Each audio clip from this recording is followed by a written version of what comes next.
Alimlerin alim olarak bilinen İbn Sina'nın binlerce yıl önce kaleme aldığı eserinde yer alan iki tarif, geçmek bilmeyen öksürük krizlerine çare oluyor. İşte öksürüğü bıçak gibi kesen o iki tarif.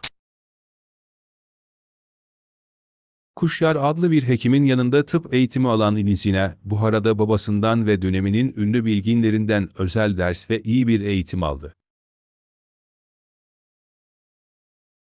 14 yaşına geldiğinde olağanüstü zekası sayesinde öğretmenlerini geçmeye başlayan İbn Sina, felsefe, edebiyat, matematik, tıp gibi çeşitli alanlarda engin bir bilgi birikimine ulaştı. Yeni tedaviler geliştiren ve 19 yaşında doktor unvanını elde İbn Sina, 21 yaşına geldiğinde dönemin en büyük hekimlerinden biri sayılıyordu. Batılı kaynaklarda hakim tıp diğer bir deyişle hekimlerin piri ve hükümdarı olarak nitelendirilen İbn Sina, aradan geçen yüzlerce yıla rağmen karışımlarıyla hastalıklara çare olmayı sürdürüyor. Çalışmalarıyla dünya tıp tarihine adını altın harflerle yazdıran bilim insanı Tabip İbn Sina'nın 1000 yıl önce kaleme aldığı El Kanun Tıbb eserinde bahsettiği tarifler ise adeta şifa dağıtıyor. Bu tariflerden ikisi, özellikle kış aylarında ortaya çıkan öksürük sorununuza çare oluyor. Bu tarifler, boğazınızda size rahatsız o gıcık hissi ve ne yaparsanız yapın bir türlü geçmek bilmeyen öksürük krizlerini ortadan kalkıyor. Ancak bu tarifleri denemeden önce alerjik reaksiyon gibi sağlık sorunlarıyla karşılaşmamak için öncelikle sağlık uzmanına danışmanız gerekiyor. İşte İbn Sina'nın öksürüğü bıçak gibi kesen mucize karışım tarifi.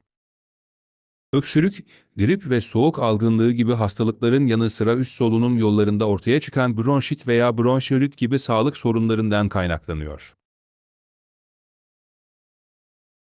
Özellikle kış aylarında ortaya çıkan ve geçmek bilmeyen sık ve kuru öksürük krizleri, oldukça rahatsız edici olabiliyor ve hatta çoğu zaman uykuları kaçırabiliyor. Ancak birkaç doğal tarif ile bu sorundan kurtulmak mümkün. Büyük tıp insanı İbn Sina'nın 1000 yıl önce kaleme aldığı El Kanun Tıbb eserinde bahsettiği tariflerden ilki keten tohumu ve bal karışımıdır. Keten tohumunu biraz kavurun ve daha sonra bal ile yoğurun.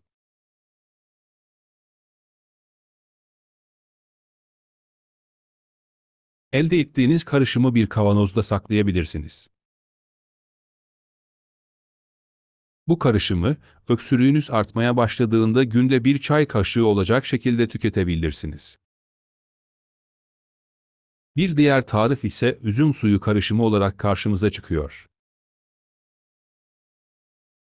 Soyulmuş salatalık tohumu, soyulmuş badem, ebegümeci tohumu, hatmi tohumu, kitrezamkı, nişasta, soyulmuş ayva çekirdeği, meyan kökü, ökse otu ve kurum üzümü hep birlikte pişirin. Ardından üzerine üzüm suyu dökün ve tam bir karışım haline getirin. Daha fazlası için Van Ajans sosyal medya hesaplarımızı takip edebilirsiniz.